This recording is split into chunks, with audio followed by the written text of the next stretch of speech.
La nature est asservie au monde spirituel. Le monde spirituel existait avant. Vous comprenez ce que je dis? Le spirituel est plus réel que la nature. C'est Dieu, un esprit, qui a créé la nature. Vous êtes un esprit et vous avez son autorité. Il cherche à atteindre chaque continent avec la parole de Dieu. Le pasteur Keith Butler enseigne la parole de Dieu. Il s'y efforce et il touche le monde. Et maintenant, voici pour l'enseignement d'aujourd'hui, le pasteur Keith Butler. Je suis là pour vous dire qu'il existe une force invisible.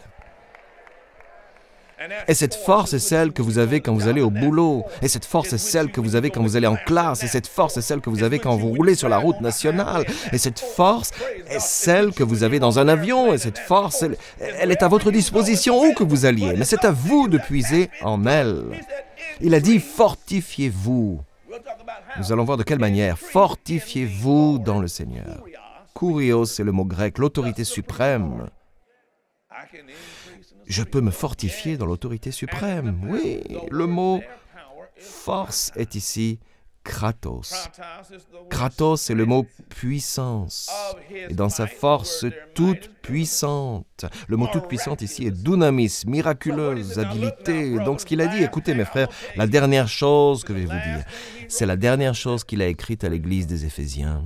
Il a dit, maintenant, vous croissez dans l'autorité suprême et dans la force de son habileté surnaturelle. Et la responsabilité de cela, ça a été l'église d'Éphèse. Et la responsabilité de ça, c'est l'église de la parole, de la foi. Et la responsabilité de ça, c'est l'église, où qu'elle soit dans le monde. Il continue et dit, revêtez-vous de toutes les armes de Dieu. Donc, il a dit, revêtez-vous de tout ça. Il n'a pas dit de vous défendre vous-même. Vous essayez toujours de vous défendre. Arrêtez, arrêtez de vous défendre. J'ai dû apprendre cette leçon. J'ai souvent observé mon père spirituel. L'ennemi avait beau l'attaquer encore et encore, il semblait vous savez que jamais il ne bondissait pour se défendre. Au contraire, il ne disait rien de rien. Il se contentait de poursuivre. Un jour qu'il se trouvait à une conférence de pasteurs, il s'est levé et il a expliqué pourquoi. Il a dit, « Parce que le Seigneur est ma défense. »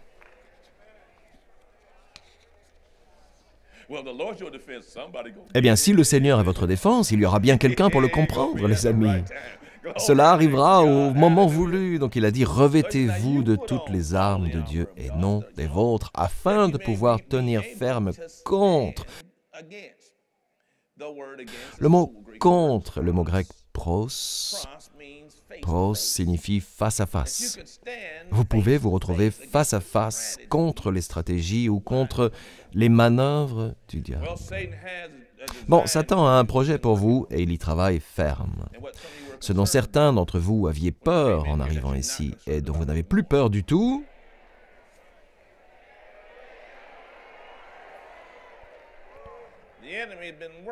l'ennemi vous concocte un projet, une stratégie. Il s'y emploie. Il travaille cette stratégie. Il le fait depuis longtemps. Il faut que vous compreniez quelque chose concernant Satan. Satan est très patient. Il rôde autour de l'humanité depuis 6000 ans, d'accord? Si vous êtes en contact avec quelqu'un depuis 6000 ans, après un certain temps, vous décryptez son jeu. Vous avez vraiment les moyens de tendre un piège efficace qui peut prendre quelques années ou quelques décennies, afin de les renverser. Bon, il a dit ici,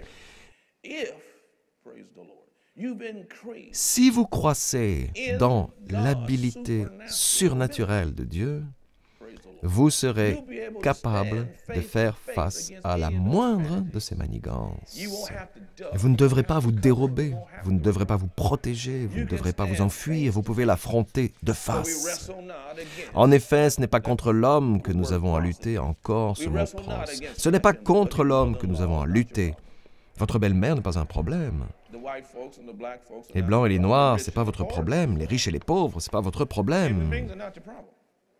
les êtres humains, ce n'est pas votre problème, mais contre, et il parle ensuite de 4 classes de pouvoir du démon, mais contre les puissances, contre les autorités. Le mot puissance ici est exousia, autorité. Il y a des autorités qui se sont parées contre vous. Et Satan se servira de ces autorités. Il se servira du pouvoir de direction. C'est ce que je vois en Europe.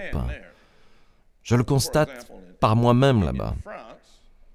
Par exemple, en France, j'étais là-bas il y a 2 semaines. Le gouvernement prend la position de vouloir, en France, une société post-chrétienne. Post-chrétienne signifie que la chrétienté a bien existé avant, mais que maintenant nous sommes plus éclairés. Ils utilisent ainsi les moyens à la disposition du gouvernement pour écraser l'Église et empêcher toute initiative venant d'elle. Ce sont des autorités. Et je constate que ce style de puissance gouvernementale est utilisé dans différents endroits d'Europe. Par exemple, il est utilisé en Grèce contre la loi du prosélytisme.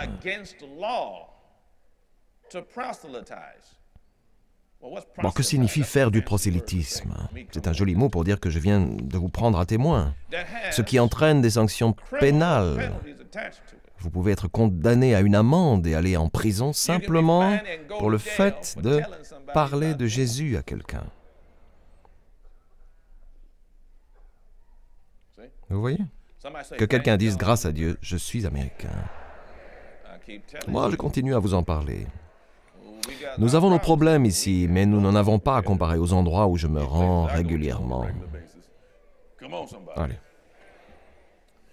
Il utilisera donc les moyens à la disposition du gouvernement, peu importe la manière dont le gouvernement se ligue contre vous et essaye de vous empêcher de recevoir Jésus. Vous pouvez prendre l'autorité sur l'esprit qui dirige le gouvernement officiel.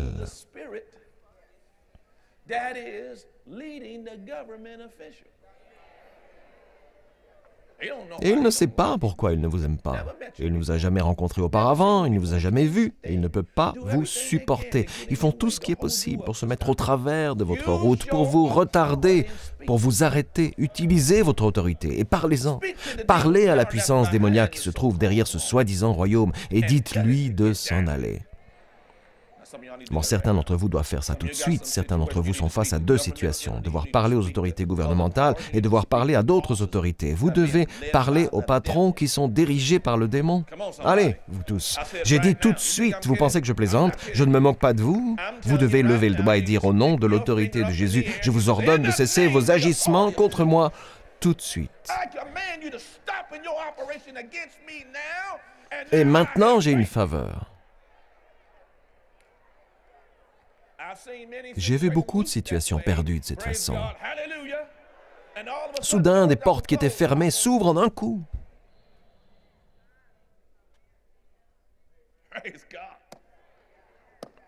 Louons, Seigneur. Bon, si vous avez parlé, si vous l'avez fait, j'essaye de faire en sorte que vous soyez une église interactive. Je veux dire par là que vous ne venez pas à l'église en tant que spectateur. Et quand vous chantez une chanson, dites « Parle, Seigneur. Parle-moi, Seigneur. Parle-moi. » Ajoutez à cela que quand il commence à vous parler, vous ne devez pas vous prendre des notes. Attendez d'être à la maison et ensuite, quand vous êtes à la maison, souvenez-vous de le faire. Vous pouvez le faire tout de suite. Vous devez parler aux décideurs ou aux gens de pouvoir. Cela ne me pose aucun problème que vous vous leviez et le fassiez du moment que vous ne vous adressez pas à moi. Levez-vous et dites au nom de Jésus, gloire à Dieu. Appelez ça comme vous voulez, tant que vous ne dites pas « Alors, pasteur !» Dans ce cas, je vous dirai de vous asseoir et de vous taire, ok?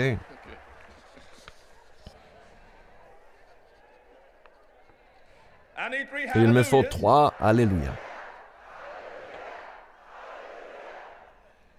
Contre les souverains de ce monde de ténèbres, contre les esprits du mal dans les lieux célestes. Les meilleurs endroits se trouvent dans les lieux célestes. Bon, les esprits maléfiques se trouvent dans les lieux célestes. Quand vous allez dans les pays, j'y vais ce soir, je pars ce soir prêcher en Italie. Eh bien, quand vous allez dans ces pays, parfois vous le sentez quand vous marchez. Allez dans un quartier de Détroit. Si vous roulez dans certains endroits, vous pouvez y sentir la tristesse, même en ne voyant personne. Je vais vous dire ce que c'est. C'est un pouvoir spirituel démoniaque qui s'est emparé de ce quartier. Ceci dit, si vous vivez dans ce quartier, le Seigneur attend de vous que vous fassiez quelque chose pour cela.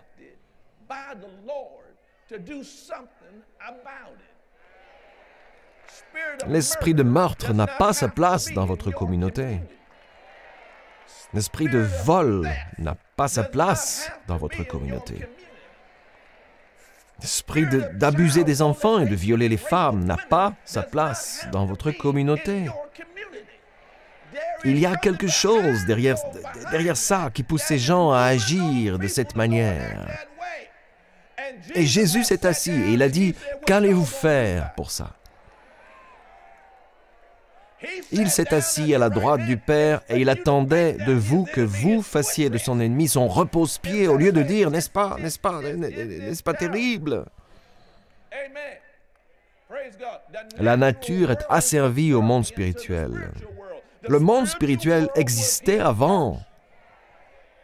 Vous comprenez ce que je dis?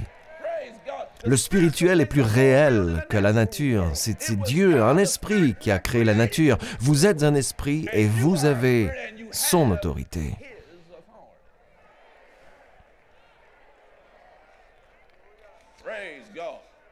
Je connais des histoires de citoyens âgés qui arrivent dans ces quartiers, parlent au nom de Jésus chez des revendeurs de drogue, et ceux-ci se retirent des affaires. Ça, c'est quand vous croyez en l'autorité.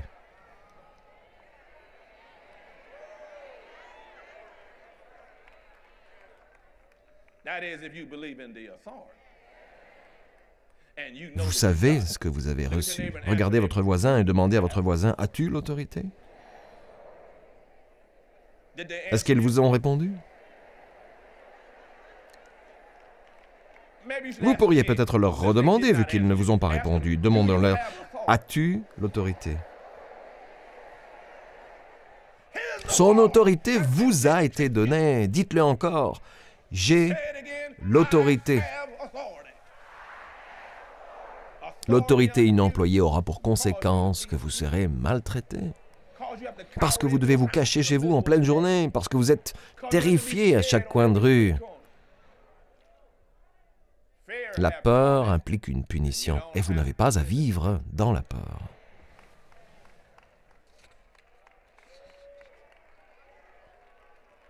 Nos yeux brillants montrent que nous avons compris. C'est pourquoi prenez toutes les armes de Dieu afin de pouvoir résister, ce qui veut dire tenir le coup, dans les jours mauvais. Le jour mauvais, c'est le jour de peine. Et tenir ferme après avoir tout surmonté. Il y a le chiffre 5 au-dessus du mot « surmonter » dans ma Bible. Et on explique ici que le mot grec est en réalité « ayant surmonté tout, résister ». On a donc utilisé le passé. Il a dit « vous avez déjà tout surmonté ». Comprenez bien que vous, personnellement, vous n'avez rien fait du tout. Jésus l'a fait pour vous. Et ensuite, lorsqu'il l'a eu fait pour vous, il vous en a offert les résultats. Oh, je veux te remercier pour cela, Seigneur. Tu aurais pu m'abandonner sans défense contre le démon, mais au lieu de ça, ensuite, il énumère ici, nous parlons de l'autorité du croyant, il énumère la méthodeia. Voyez-vous, ce mot « ruse » est méthodeia en grec, ce qui veut dire, une fois encore, la méthode du démon. Marc, chapitre 4, nous a raconté que la méthode de Satan est d'utiliser la souffrance. Voyez-vous, quand vous êtes retranché à la maison, vous êtes maltraité.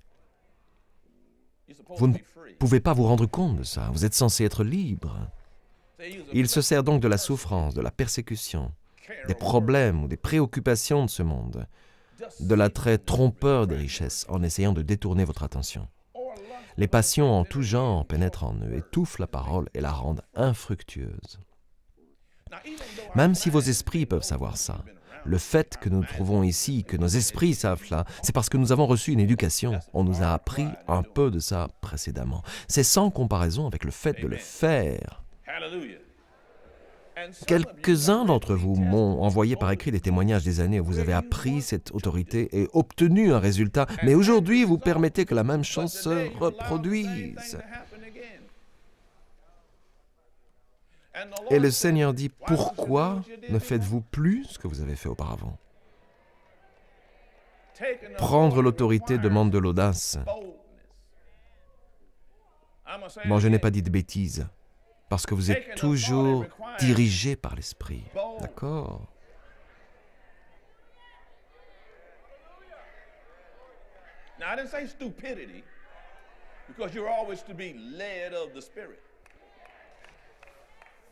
D'accord? L'Esprit de Dieu vous conduit maintenant, maintenant même. Vous voyez, j'essaye d'enseigner ces choses aux jeunes prêtres aujourd'hui. Si vous allez secourir un malade, vous ne vous contentez pas de placer les mains ici. Laissez le Saint-Esprit s'emparer de vous maintenant. L'onction se produira maintenant. Vous écoutez le Saint-Esprit maintenant.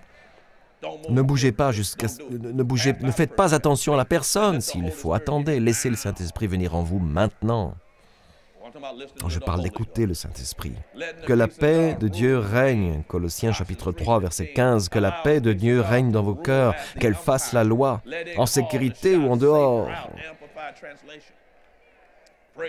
Laissons le Saint-Esprit diriger la célébration.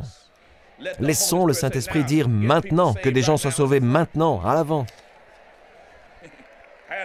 Ou le Saint-Esprit dit « Occupez-vous du malade maintenant ». Il peut vous arrêter au milieu du message et le Saint-Esprit peut dire « Ouvrez grand vos oreilles au nom de Jésus ». Et dites-vous de vous occuper de quelqu'un, vous m'écoutez? Oui, il peut vous donner. Le moment est venu qu'il laisse les chaises roulantes et qu'il commence à marcher. Vous m'écoutez? C'est à ce moment-là que vous prenez l'autorité. C'est à ce moment que vous dites aux démons, maintenant au nom de Jésus, tu les laisses tranquilles, ignoble esprit. Pourquoi est-ce que ça marche de cette manière? J'en connais pas toutes les raisons, mais ce que je sais, c'est que le moment choisi est essentiel dans la vie. Il arrive parfois quand on s'occupe des gens qui ne sont pas prêts à ce qu'on s'occupe d'eux. Je l'ai dit à quelques-uns ici la semaine passée. J'ai dit, ce n'est pas le moment pour que je m'occupe de vous. Ils m'ont regardé comme ça. Je croyais que vous m'aimiez. Je croyais que vous étiez notre pasteur. Vous n'allez pas vous occuper de nous? Non, parce que ce n'était pas encore le moment. Vous avez encore certaines choses, vous, à accomplir. Le Seigneur m'a dit ce que je devais leur dire. Vous avez encore certaines choses à accomplir. Vous devez assimiler la parole dans tel domaine et vous en nourrir. La prochaine fois que je vous verrai, quelque chose pourrait sortir de votre bouche et non de ma bouche. C'est quand vous avez du succès. Est-ce que vous m'écoutez? Avoir certaines connaissances est une chose, autre chose est d'en avoir la manifestation. Vous comprenez? Vous pouvez faire les choses religieusement, je ne m'intéresse pas à la religion. Je suis fatigué de l'Église, je ne veux pas aller à l'Église. Je ne veux plus aller à l'Église, je veux Jésus. Je veux le Saint-Esprit.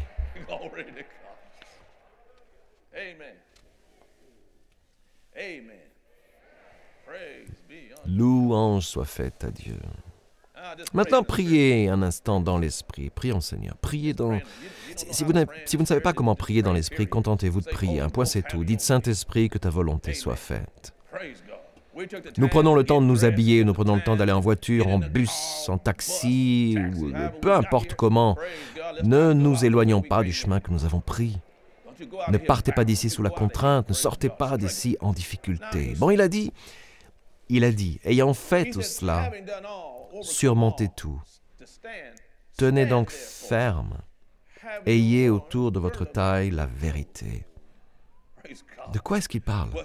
Deuxième épître de Timothée, au chapitre 2, verset 15, dit « efforce-toi. Il ne dit pas de vous efforcer à obtenir l'approbation de Dieu. Il vous a déjà donné l'autorité, donc vous avez déjà reçu son approbation. Dites, j'ai déjà fait mes preuves devant Dieu. Vous avez déjà reçu le sceau de l'approbation, le Saint-Esprit. Non, ce que dit ce verset, c'est « efforce-toi, toi-même ». Toi-même, efforce-toi de te présenter devant Dieu comme un homme qui a fait ses preuves. Vous ne devez pas être honteux. En d'autres termes, vous pouvez être audacieux avec l'autorité. Et parce que vous savez qui vous êtes et ce que vous avez en Jésus-Christ, vous pouvez écouter le Saint-Esprit et il vous donnera les mots à prononcer lorsque vous arriverez à la montagne. Dans Marc 11, 23, il a dit de parler à la montagne, qu'elle se retirerait, mais il ne voulait pas simplement dire de parler à une montagne. Il évoquait le fait de dire des mots réma. Les mots réma sont des mots qui vous sont donnés par le Saint-Esprit.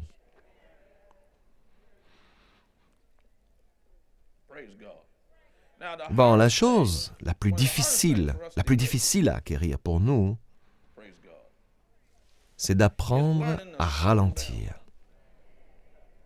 Je disais justement au pasteur John, prions le Seigneur, il a fait du bon travail. Hein? Il a fait un bon travail en chantant la chanson L'appel de l'autel, un peu plus tôt lors du service. Il est revenu et j'ai dit, je vais vous dire ce que je lui ai dit. J'ai dit, tu as laissé encore un peu de viande sur les os? Je ne l'ai pas mis dans l'embarras, il n'était pas embêté, d'accord? J'ai dit, tu as laissé encore un peu de viande sur les os. Tu vois, il y a des gens qui arrivaient quand tu faisais l'appel de l'autel. Ça m'arrive de temps en temps parce que nous sommes tellement du style, ok, il faut que j'enchaîne avec la suite. D'accord?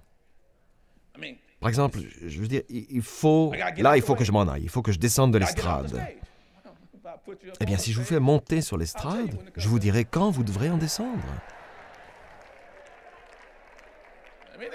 Rien de tout cela. Tirez tout le profit possible de cet os. Nettoie cet os, mon ami. Nettoie cet os jusqu'à ce qu'il n'en reste rien. Je vous le dis, vous ne pouvez pas trouver ça avec un micro. Je veux dire, vous ne pouvez rien trouver sur cet os. Ce qui signifie ralentissez. Nous sommes formés à partir de l'Esprit Saint. Ralentissez. Attendez. Écoutez l'Esprit. Ce n'est pas seulement pour l'Église. Vous êtes l'Église. Ralentissez. Laissez le Saint-Esprit finir le travail. Et j'entends le Saint-Esprit dire, « Je t'ai souvent dit ce que tu devais faire, et tu as commencé à faire ce que je t'avais dit de faire, mais ensuite, tu as cessé, en plein milieu, tu as cessé, et j'ai dû arrêter parce que tu t'es éloigné un petit peu. » C'est ce que le Saint-Esprit a dit. Autrement dit, vous ne vous en tenez pas suffisamment longtemps à votre foi et à ce que Dieu était en train d'accomplir pour lui permettre de finir. Et ce que Dieu avait l'intention de faire pouvait prendre un certain temps. Ça peut prendre des jours. Vous devez parfois rester dans l'esprit. Mais mon gars, quand tu vois le résultat, que tu es enfin libre, quand j'en vois ces jeunes gens à l'extérieur, ces jeunes pasteurs à différents endroits, je les enverrai aux alentours l'année prochaine, et je les enverrai avec ce type d'enseignement. C'est le genre d'église que je veux établir. Il a dit, plonge-toi dans la parole au quotidien. Connaître ta position en Christ permet à Dieu d'agir pour toi et te permet d'être comme un fils. Vous avez des droits et des privilèges. Il a dit au verset 15, « Mettez comme chaussure à vos pieds le zèle pour annoncer l'évangile de paix. » Marchez dans la justice et faites une pause quand vous affrontez le stress quotidien des problèmes de la vie. Il dit ensuite, prenez en toutes circonstances le bouclier de la foi avec lequel vous pourrez éteindre toutes les flèches enflammées du mal. En toutes circonstances signifie en fait devant toute chose dans le texte grec. Autrement dit, la première chose que l'ennemi pourrait trouver, c'est je crois. Quelle était la première chanson que nous avons chantée aujourd'hui? Hein? Qui croira quoi? Je crois en la parole du Seigneur. Et que dit le Seigneur? Il m'a donné l'autorité. Il m'a donné l'autorité pour apposer les mains sur le malade et le guérir. Il m'a donné l'autorité pour chasser les démons et les écraser. Il m'a donné l'autorité pour parler aux gens du quartier et dire aux autorités et aux responsables de s'en aller. Il m'a donné autorité quand j'appose les mains aussi sur mon propre corps pour guérir les accès du pouvoir en moi, du sommet de mon crâne jusqu'à la plante de mes pieds, pour chasser ce que Satan a provoqué. Prions, Seigneur. Vous voyez, la prière est particulièrement efficace quand vous reconnaissez Jésus-Christ comme votre Seigneur et votre Sauveur. Les Saintes Écritures disent que Dieu nous a tant aimés qu'il a donné son Fils unique. Et vous vous demandez, comment puis-je me joindre à lui? Comment puis-je renaître? Comment puis-je me régénérer? Eh bien, tout ce que vous devez faire, c'est prier avec moi. La Bible dit dans l'Épître aux Romains, chapitre 10, verset 9, « Si de ta bouche tu confesses que Jésus est Seigneur, et si dans ton cœur tu crois que Dieu l'a ressuscité des morts, tu seras sauvé. » Le verset suivant dit, « En effet, croire dans son cœur conduit à la justice, et confesser de sa bouche conduit au salut. » Et enfin, il dit au verset 13, « En effet, quiconque invoquera le nom du Seigneur sera sauvé. » Priez maintenant avec moi. C'est bien, penchez la tête. Et priez bien fort de tout votre cœur avec moi, cher Père Céleste. C'est ça. Maintenant, priez avec moi, cher Père Céleste. Au nom de Jésus, je crois que Jésus-Christ est le Fils de Dieu. Qu'il est mort pour moi sur une croix. Qu'il s'est chargé de mes péchés. Qu'il est allé en enfer à ma place. A accompli mon châtiment. Et maintenant est sorti du tombeau. Viens dans mon cœur, Seigneur Jésus. Je te reçois comme mon sauveur et le maître de ma vie. Alléluia. C'est aussi simple que ça. Et il est maintenant présent dans votre cœur. Vous allez me dire, bon, et maintenant que dois-je faire? Nous avons un ouvrage spécial que nous voulons vous faire parvenir. S'intitule « D'où venons-nous » Nous serons heureux de vous l'adresser. Prions le Seigneur et je vous expliquerai tout ce que vous devez savoir. Je tiens à vous féliciter. Vous ne serez plus jamais la même personne au nom de Jésus. La parole de Dieu entre dans ton esprit dès lors que tu reçois Jésus comme le Seigneur et le Sauveur de ta vie. Le véritable toi, ton esprit, est régénéré. Cela signifie que tu es maintenant une nouvelle création dans le Christ qui, après Dieu, est créé dans la vertu et la vraie sainteté. Ce procédé provoque un changement immédiat dans ton esprit et dans ton cœur. Toutefois, pour continuer ce procédé de changement, tu dois ranger tes anciens habits et apprendre comment cheminer dans ta nouvelle vie avec Dieu en commençant ta journée en prière avec le Père. Une simple prière de louange et d'action de grâce t'aide à consolider ta relation avec Dieu. Remercie-le pour son amour, sa confiance, sa patience, sa tendre bonté, sa paix, son pouvoir de guérison, sa protection face aux dangers, son indulgence, sa sagesse et son aide pour cette journée. Assure-toi tous les jours de prendre le temps de lire la parole de Dieu. Tout comme ton corps de chair a besoin de nourriture, ton esprit nécessite la nourriture de la parole de Dieu. Veuillez s'il vous plaît prendre note de l'adresse sur votre écran. De la sorte, nous pouvons vous envoyer ce petit livre très important. Il contient une abondance d'informations dont vous aurez besoin maintenant que vous avez décidé d'accueillir le Seigneur dans votre cœur et de continuer votre chemin avec Dieu. Finalement, il est important que vous aussi preniez le temps de trouver un lieu de culte et que vous entreteniez des relations avec d'autres croyants. Nous prions pour vous, afin que le Dieu de notre Seigneur Jésus-Christ, le Dieu de gloire, puisse vous donner l'esprit de sagesse et de révélation dans la connaissance de lui. Le programme d'aujourd'hui a-t-il été une bénédiction pour vous? Ce que vous avez entendu n'était qu'une partie de son puissant message. Vous pouvez commander la totalité du service d'aujourd'hui sur CD, DVD ou par DVD sous-titré MP3 ou MP4. Il suffit simplement de visiter notre boutique en ligne sur www.keithbutler.org ou d'envoyer un courrier à l'adresse inscrite sur votre écran ou de nous appeler. Commandez ce livre aujourd'hui pour vous-même, un membre de votre famille ou un ami et laissez la parole de Dieu commencer à agir dans votre vie dès maintenant.